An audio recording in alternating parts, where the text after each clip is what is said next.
competitive, results-oriented, driven to be the best. We live in a culture of achievement. But what happens when that achievement culture becomes too much?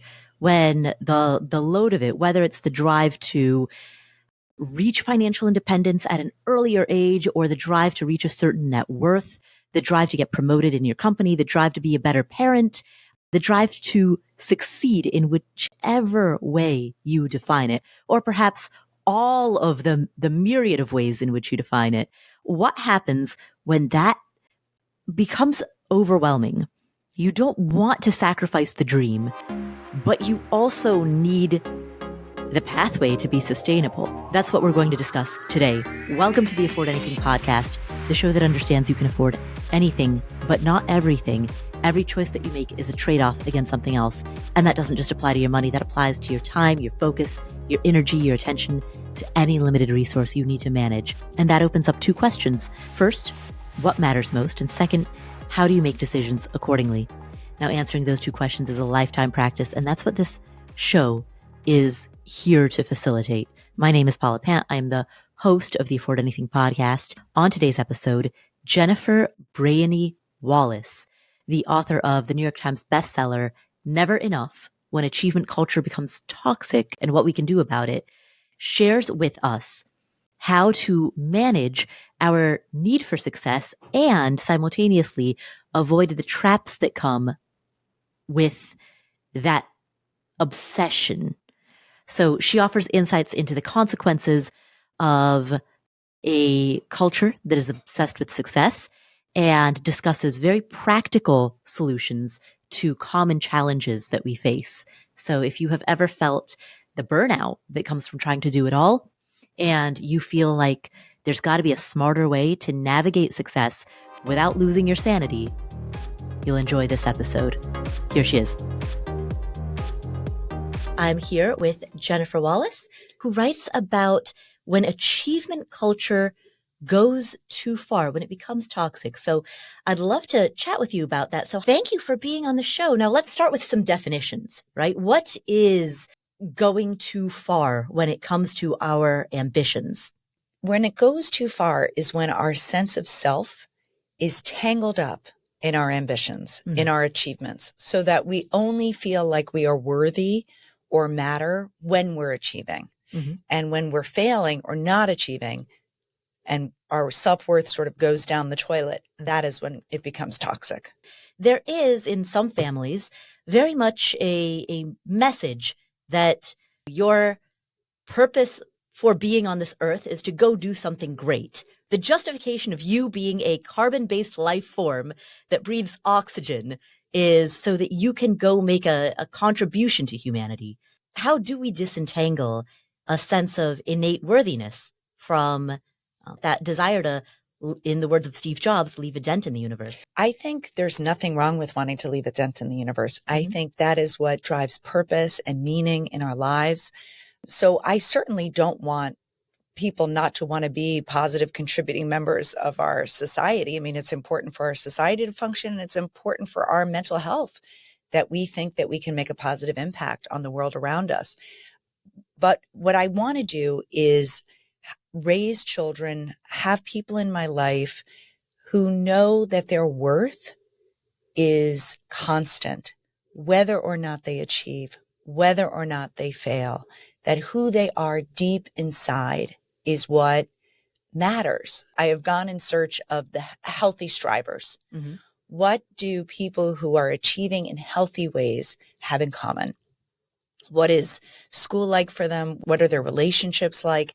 But it really boils down to this idea that they have a high level of mattering. That is, that they feel valued for who they are deep at their core, away from their achievements and successes. And importantly, that they feel depended on and relied on to add meaningful value back to families, to friends, to larger communities. So mattering acts like a kind of protective shield. When we feel valued and when we are relied on to add value to others, that protects us. It doesn't mean we won't feel anxious or depressed or have failures, but mattering acts like a buoy that lifts us up and makes us more resilient.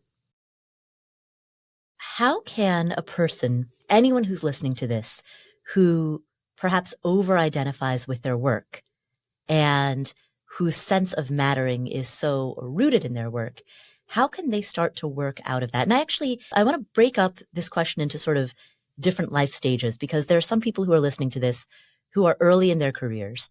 And so they haven't yet necessarily proven themselves.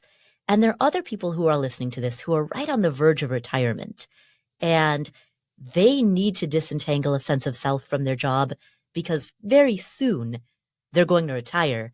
And that's going to inherently produce a bit of an identity crisis when you can no longer say, I am a lawyer, I am an accountant, I am a manager. So let's actually break that up. We'll start with a person in their 20s, or more broadly, the person who has not yet proven themselves. How do they disentangle mattering from self? Here's a visual that I'm going to give really everybody who's listening. When we think about our inherent worth, here's a way of thinking about it. Go into your wallet and grab a $10 bill. Hold it up. Do you have a $10 bill? All right, let's do it. Let's do it. For those of you watching on YouTube, this is happening live. $10 bill. $10 bill. $10 bill. All right. Okay, so I'm going to ask you, do you want this money? Yes. Okay, hang on. Okay. Now I'm dirtying it with my shoe. Ooh. I'm dunking it into my coffee.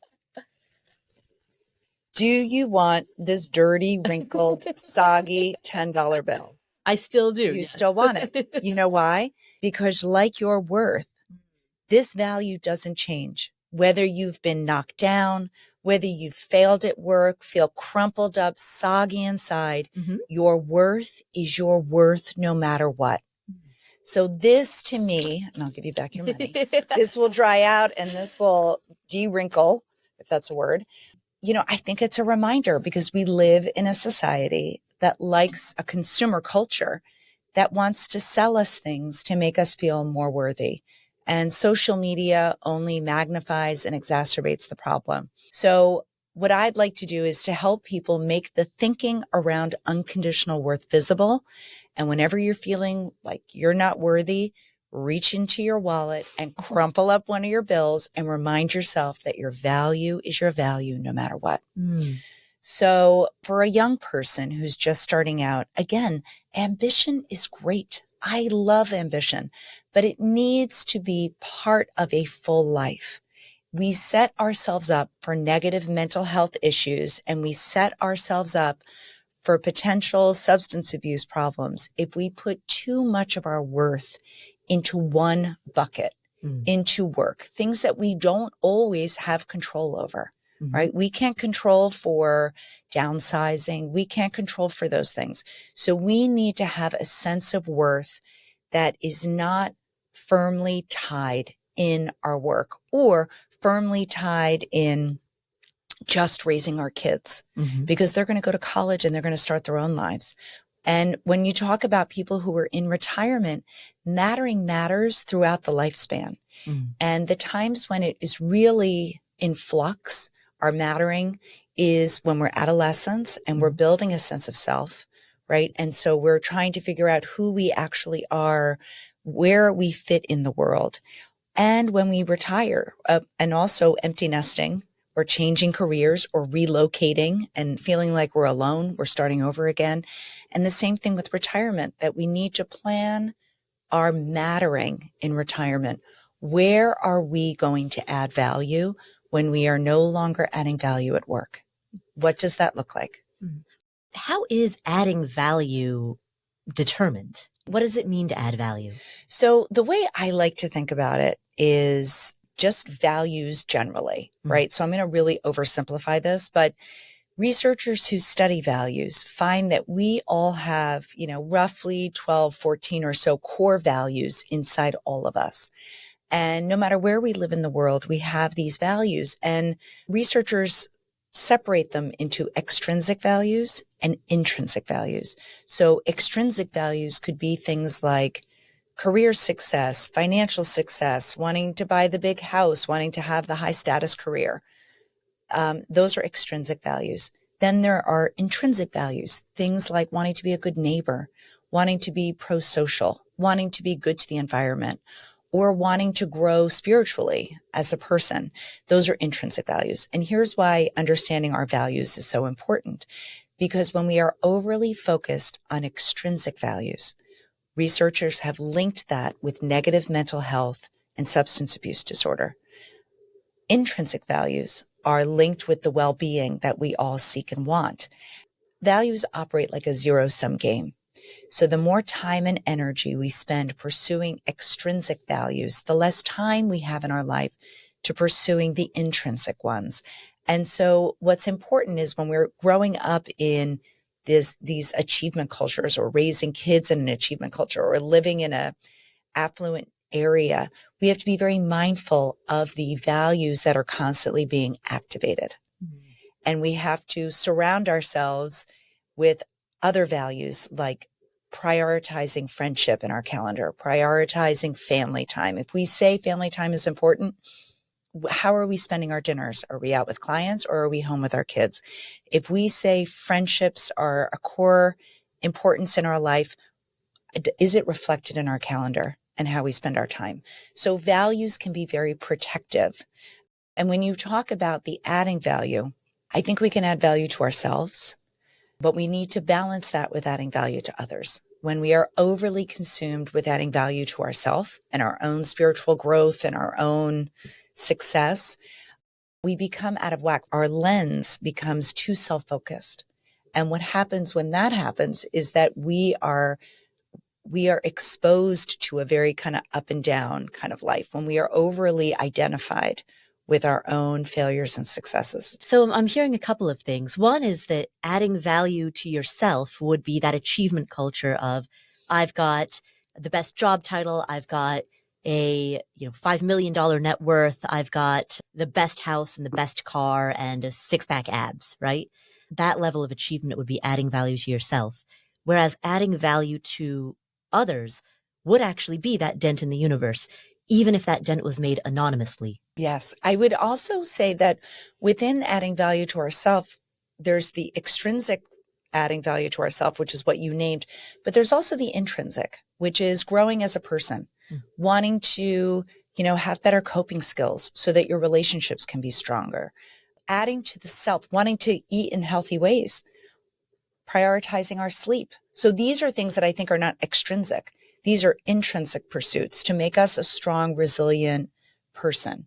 So I think adding value to the self can also be extrinsic or intrinsic, just like adding value to others can be extrinsically motivated or intrinsically. Do you want your name on the top of a library or in the whatever? Or do you want it because you want to give value to others? So what is the motivation behind your pursuits? That's where I think we tap into the values. Now, when you say values are a zero-sum game, can you elaborate on that? Because it doesn't necessarily strike me as intuitively obvious that there is a limited bandwidth that we have for values. Really, values comes down to think of it like a seesaw. The more you're focusing on the extrinsic pursuits, the less time, energy, really your schedule to pursue the intrinsic ones. So the reason it's zero sum is because we do have limited time. We do have limited emotional bandwidth. And so when we're spending time and energy pursuing career goals for shiny reasons, the less time we have to pursue friendships and deep relationships. So it is zero sum. Yeah, you can pursue any value, but not every value. Yes. And you know what I found so interesting when I was digging around the research around values? This was a theory. I don't know the researcher whose theory this was, but it's the idea that people who are very materialistic, who pursue materialistic goals, not necessarily just logos, but maybe the name brand college or the name brand title. People who overly pursue materialistic goals, it's not necessarily because they believe more strongly in materialism, not necessarily are they more motivated by materialistic goods, but rather they have less evolved social connections. And so they are spending time pursuing those extrinsic things in the hope that they will attract those relationships that will give them the intrinsic value that they want. So we often pursue materialistic goals in the hope that it will make us more worthy in the eyes of others and therefore make us better relationship partners. But unfortunately, what the research shows is that it backfires because you're spending too much of your time and energy focused on those material goals. You have less time actually focusing on the intrinsic things that will build those deep, nourishing relationships that we want. Right. And so that goes back to then that sense of worthiness that many people struggle with, in that they often conflate their own inner sense of worthiness with what they have accomplished. Yes, exactly. And it's also what sets us up for a very sort of up and down kind of life. It's very erratic when you are sensing your sense of self with your achievements, and specifically things that you don't really have control over all the time. Right. A lot of the people who are listening to this have some common denominator goals. People want to retire. I mean, everyone who's listening to this, ultimately, whether it's retiring at a traditional age or retiring early, everyone listening to this wants to have a good retirement. And then, prior to that, they want to achieve certain financial goals. And of course, it's going to vary depending on person. Some people want a nice home. Some people want to make sure that they can fully fund their kids' college. Some people just want to hit a certain net worth figure because that's the benchmark that they've set for themselves. And so, inside of this diaspora of goals, what I often see inside of the community is that there can be a little bit of a sense of, you've made it if you've hit your number. Mm-hmm. You haven't made it yet if you haven't. Mm-hmm. For the people who are listening to this who are feeling that, how or who sense that pressure from others, what practices can they do? Yeah. That's the hedonic treadmill, right? Right. When you said to me that people have a number that they want to hit, there's data out there that shows that number is a constantly moving target. So you hit it, and then you're not as satisfied. A year or two later, you want to make more, and you want to make more, and you want to make more. Evolution has given us that ability to adapt, right? So it's a positive when something tragic happens to us, or we lose a limb, or we adapt to it, just like we adapt to those external goals. And so whatever number we have in our head, that can get moved and changed as well. It's less satisfying after a certain period of time. I found this so interesting in my research. This is according to decades worth of resilience research. And that is, resilience rests on our relationships.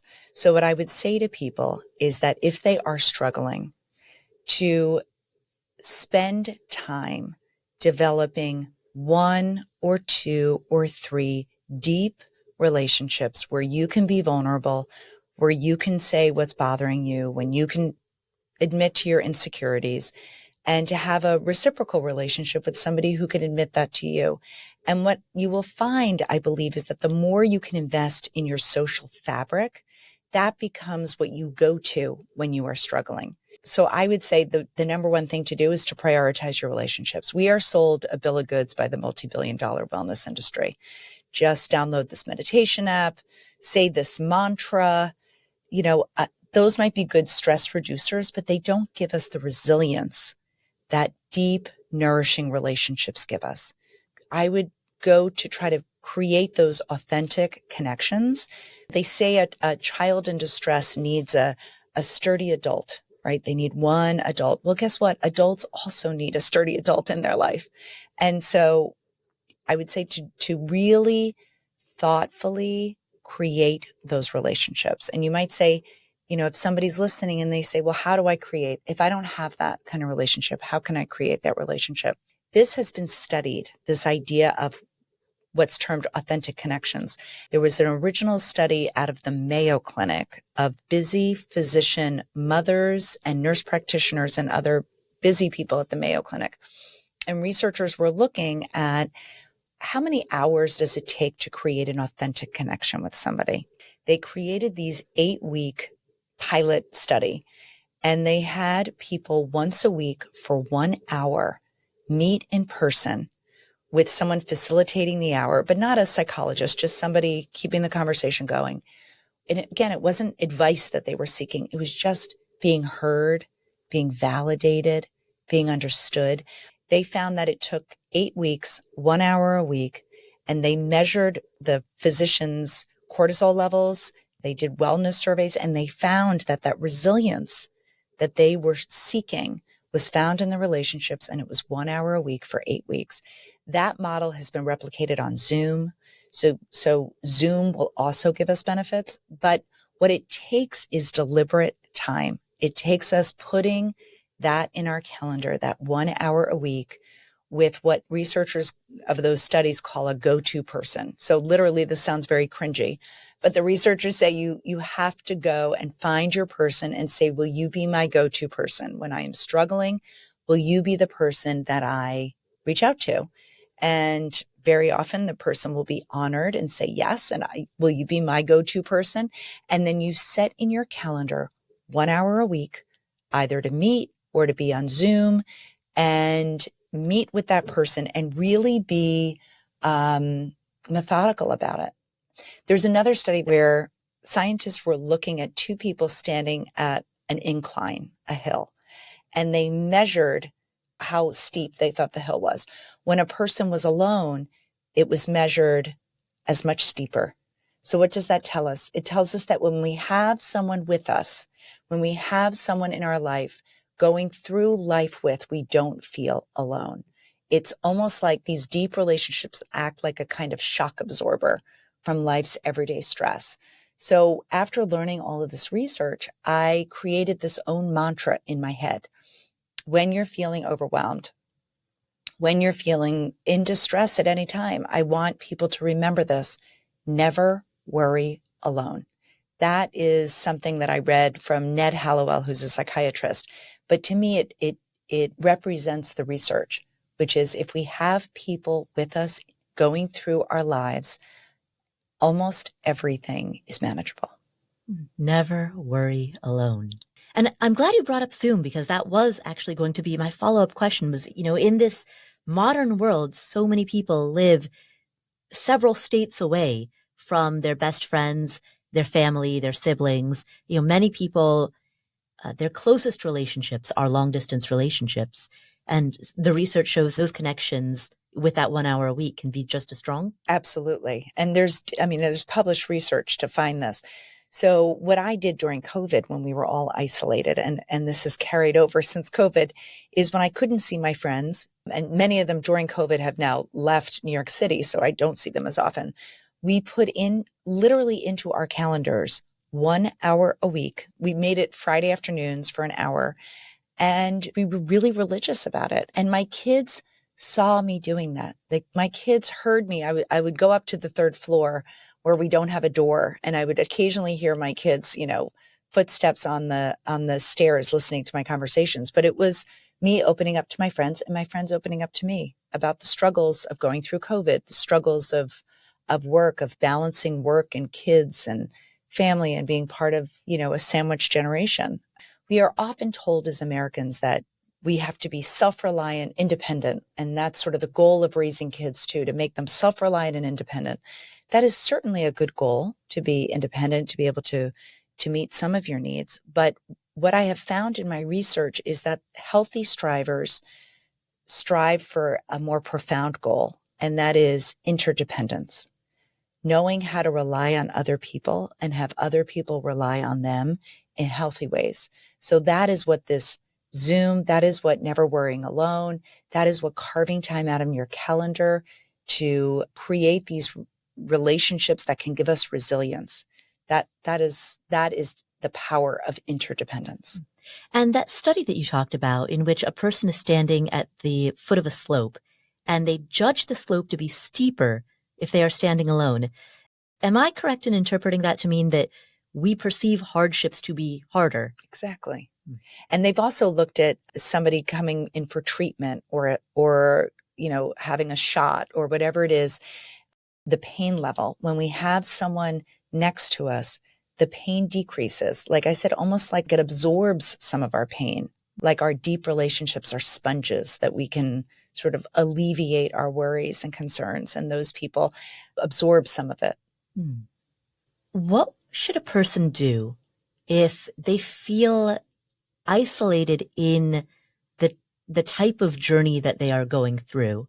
I hear from a lot of people in this community who say, nobody around me understands the particular passions that I have, the particular struggles that I have, the particular goals that I have. I know that my friends love me, or I know that my spouse loves me, but they don't get it. What would you say to a person who's going through that? I would say whenever I am going through something stressful where I feel like I'm not being understood, what's always given me comfort is this idea of unlocking the mattering or the magic in other people around me. So let me give you an example. I was giving a talk at a startup with a bunch of 30-year-olds, and a young man says to me, some days I just feel like no one gets me. Things are really hard.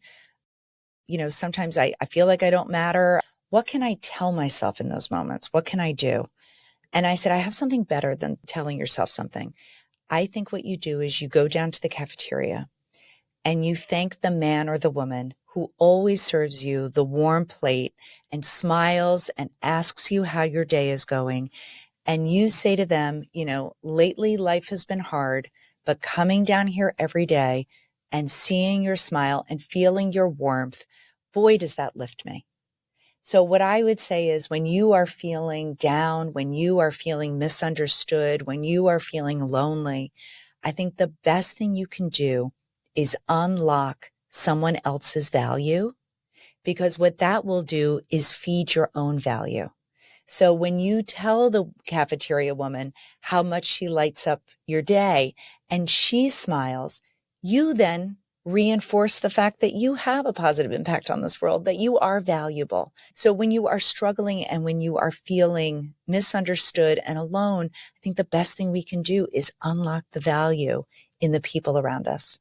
We need social proof. Right. As much as we want this inherent worth, which we do have, it needs to be balanced. We also need social proof that we matter.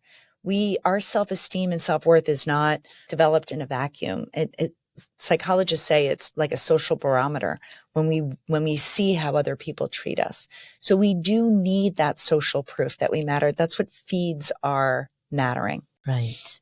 You mentioned earlier substance abuse issues, and I wanted to circle back to that. I know you've written about some interesting stats about the likelihood that adolescents will suffer substance abuse issues prior to the age of 26 if they have a very stressful middle school or high school, like a lot of pressure to achieve at a young age. We also know that among all age groups, substance abuse increased during lockdowns when people were increasingly isolated. So can you talk about how there's an interplay between this sense of mattering and not letting achievement culture go too far and substance abuse? Well, I think there's a lot of evidence to suggest that substance abuse is what people use to cope with loneliness. And we are in the midst of a loneliness epidemic among all ages. We are seeing that, as Robert Putnam wrote about so beautifully, bowling alone. We used to have these social structures in place where we lived in neighborhoods and we had generations living around us. We had, we knew the butcher knew our parents. There was this social fabric that is now fraying, and we have become these one household villages, and it is very lonely. I mean, when you are living alone or when you're a family, families are now sort of these one family villages. We're meant to be the chauffeur, the cook, the mental health specialist. We're supposed to support our kids. It used to be done in the context of community. Self-care used to be in the context of community. It's now personalized. And when people don't have those rich relationships that we talked about, and they are feeling lonely and disconnected and don't know what to do, many people turn to substances to sort of fill in for that. For people who are about to retire, one thing that we've seen a lot is that retirees, particularly those who had a lot of social connections at work, right? Work provided camaraderie, companionship, friendship, a sense of purpose. So for the people who are about to move into this new phase of life where now they're retired, now They don't have the social bonds, the social connection, the purpose that work provides. How can they fend off that loneliness? I think they have to be really deliberate. We often think that relationships, if they're good relationships, they just evolve on their own. They just stay strong. But we know this not to be true. We know that with relationships, just like, lifting weights, if we don't lift weights, if we don't exercise, our muscles atrophy. It's the same thing with our relationships. So what I would tell somebody is before you retire, or if you're in retirement now, is to get very clear about who are the people in your life who make you feel valued, to make time in your calendar, literally put it in your calendar, lunches, coffees, walks with the 3 or 4 people in your life that make you feel valued. And then also in your calendar, ask yourself, where do I feel like I add value? Am I somebody who is a financial planner and now I'm trying to figure out what to do in retirement? Well, wow, wouldn't it be amazing to volunteer at a, local community center helping other retirees or helping young people who don't have financial skills to plan their own life and retirement? There are these tech cafes. Have you heard about this? Mm-mm. In cities and communities all over the country where people volunteer their time. They sit at a table in a cafe for a certain couple of hours a week, and people bring in electronics that are broken and can't Mm. figure out how to use their laptops, how to Mm-hmm. use their iPhone, whatever it is. And a volunteer just sits there and helps them. Mm-hmm. And these tech cafes both make the person coming asking for the help feel valued, that they are worthy of being helped, and the person giving the help feels valued. So I would say get creative about places where you can add value to other people's lives, because that is the best way to feed your own value. And it is so important for your mental health for you to feel a continued sense of mattering, a high level of mattering. It sounds to me from what you're saying like volunteering is a really big component of it. Yeah, volunteering would be great. Yeah, just being there for other people, even if it means being just a good neighbor. If you're retired and there's an elderly woman a couple of doors down, can you once a week check in on her? Can you, every day when you go on your walk, can you move her newspaper closer to her door? Where are places in your life that you can feel depended on and relied on? Because we think we don't want that. We think we don't want to be overly dependent on. And there is such a thing as mattering too much. And I will say mothers and caregivers, if you have a husband or a wife who is terminally ill and you are the caregiver, you can often feel like you matter too much.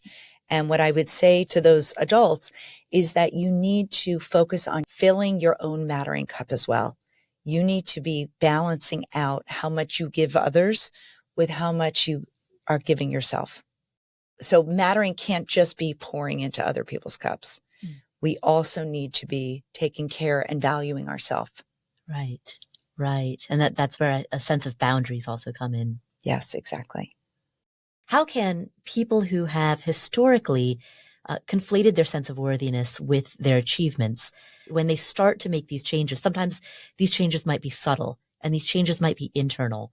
How can they role model it and make it more obvious for the benefit of their kids or anyone else who is strongly influenced by them?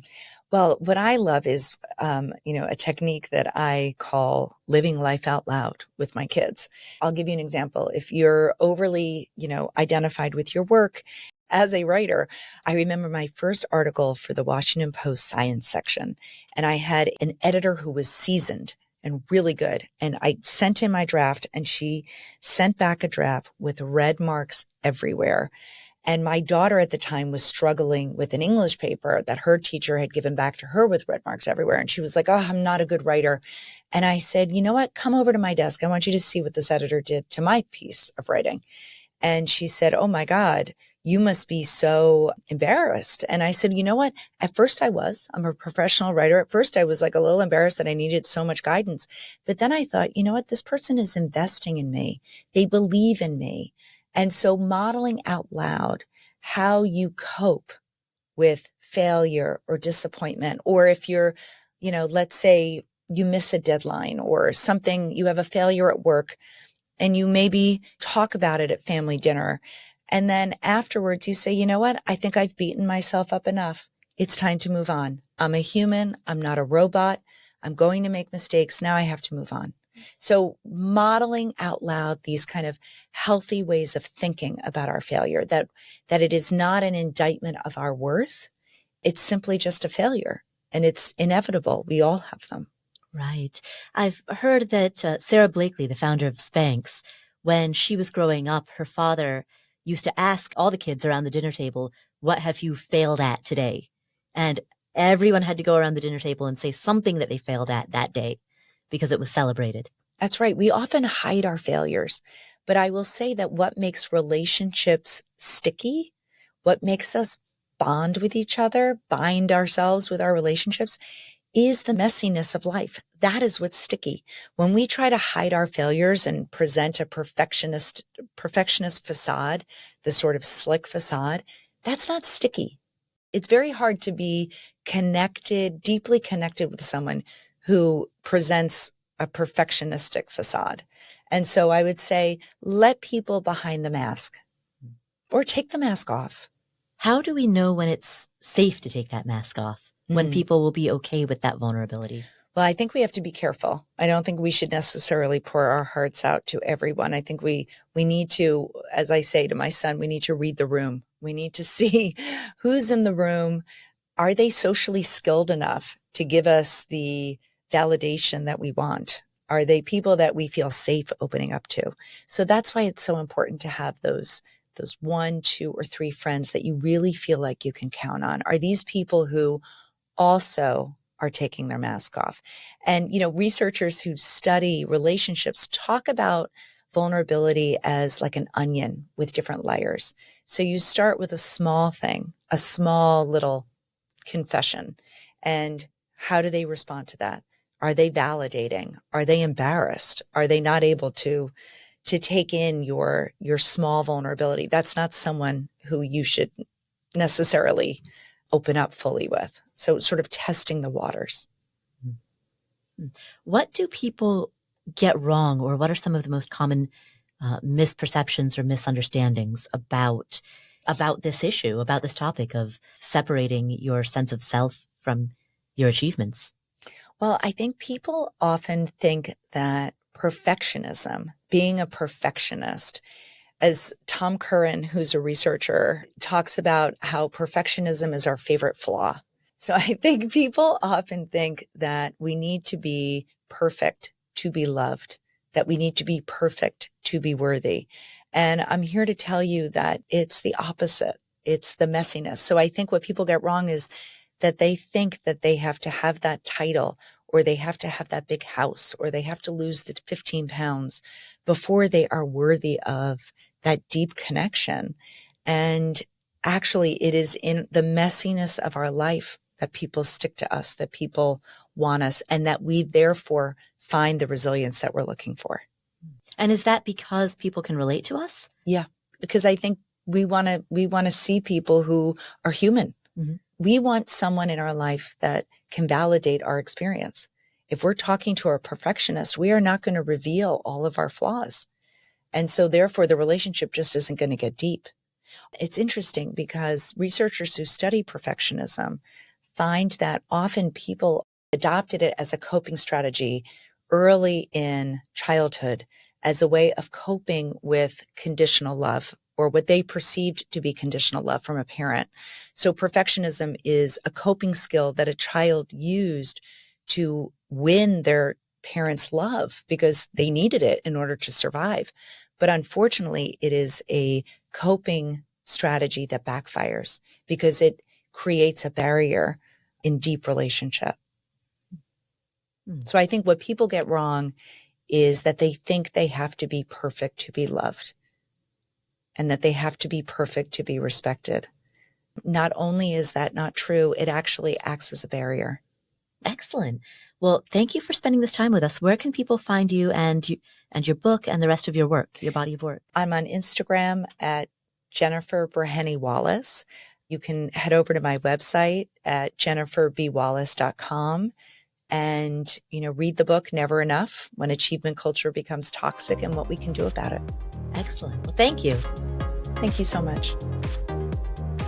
Thank you, Jennifer. What are 3 key takeaways that we got from this conversation? Key takeaway number 1. People who are ambitious and who identify as high achievers can often have a hard time disentangling their achievements from their self-worth. And let's face it, if you listen to a podcast about how to invest money, if you self-select as somebody who listens to a personal finance podcast, you are likely pretty ambitious and pretty oriented towards achievement, right? People who are in the financial independence community generally are like pretty high achieving people. This is probably you, right? If you are a high achieving person, it's often really, really easy to conflate your achievements with your worth. That can lead to an unhealthy mindset. And it can ultimately really lead to a lack of fulfillment. So in the first key takeaway, Jennifer discusses how healthy strivers maintain a healthy balance between their goals and their impression of themselves. But it really boils down to this idea that they have a high level of mattering. That is, that they feel valued for who they are deep at their core, away from their achievements and successes.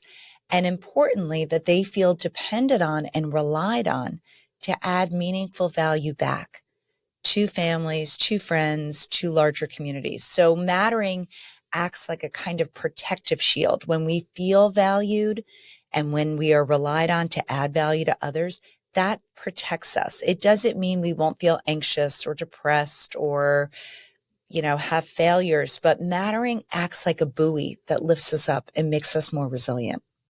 So that is key takeaway number 1. Key takeaway number 2.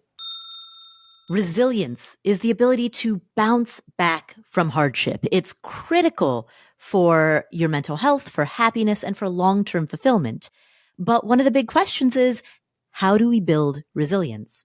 Jennifer discusses not only one critical area of focus in order to build resilience, but also how much time we need to devote to that focus and what that should look like. This is according to decades worth of resilience research. And that is, resilience rests on our relationships. So what I would say to people is that if they are struggling, to spend time developing 1 or 2 or 3 deep relationships where you can be vulnerable, where you can say what's bothering you, when you can admit to your insecurities, and to have a reciprocal relationship with somebody who can admit that to you. And what you will find, I believe, is that the more you can invest in your social fabric, that becomes what you go to when you are struggling. So I would say the number one thing to do is to prioritize your relationships. Researchers were looking at how many hours does it take to create an authentic connection with somebody. They created these 8-week pilot study, and they had people once a week for 1 hour meet in person with someone facilitating the hour, but not a psychologist, just somebody keeping the conversation going. And again, it wasn't advice that they were seeking. It was just being heard, being validated, being understood. They found that it took 8 weeks, 1 hour a week, and they measured the physician's cortisol levels. They did wellness surveys, and they found that that resilience that they were seeking was found in the relationships, and it was 1 hour a week for 8 weeks. So that is the second key takeaway. Finally, key takeaway number 3. There are times in life when we don't feel understood. We don't receive the comfort that we're seeking, or we just kind of feel alone. During these moments, it's critical to have coping mechanisms. So Jennifer shares an impactful coping mechanism that can help lift you up and remind you of the positive impact that you are making on the world. When you are feeling down, when you are feeling misunderstood, when you are feeling lonely, I think the best thing you can do is unlock someone else's value, because what that will do is feed your own value. So when you tell the cafeteria woman how much she lights up your day and she smiles, you then reinforce the fact that you have a positive impact on this world, that you are valuable. So when you are struggling and when you are feeling misunderstood and alone, I think the best thing we can do is unlock the value in the people around us. So those are 3 key takeaways from this conversation with Jennifer Breheny Wallace. Thank you so much for tuning in. This is the Afford Anything podcast. If you enjoyed this episode, please share it with a friend or a family member. That's the single most important thing that you can do to spread the message of good financial health and having a long-term, sustainable, thinking long-term, right? And being in this for the long haul. Open up whatever app you're using to listen to this show and leave us a review in that app. And make sure, of course, that you've hit the follow button so that you don't miss any of our amazing upcoming shows. We've got something big planned for episode 500. Episode 500 is going to air on 4/24/24. So make sure that you are following us and make sure all your friends and family are following us for our big episode 500. Talk to other people in the Afford Anything community, right? Meet like-minded folks and talk about investing, talk about debt, talk about retirement, talk about financial independence, talk about today's episode, talk about whatever is on your mind. affordanything.com/community to talk to other members of this community. It is completely free. affordanything.com/community. Thank you so much for tuning in. My name is Paula Pant. This is the Afford Anything podcast, and I will catch you in the next episode.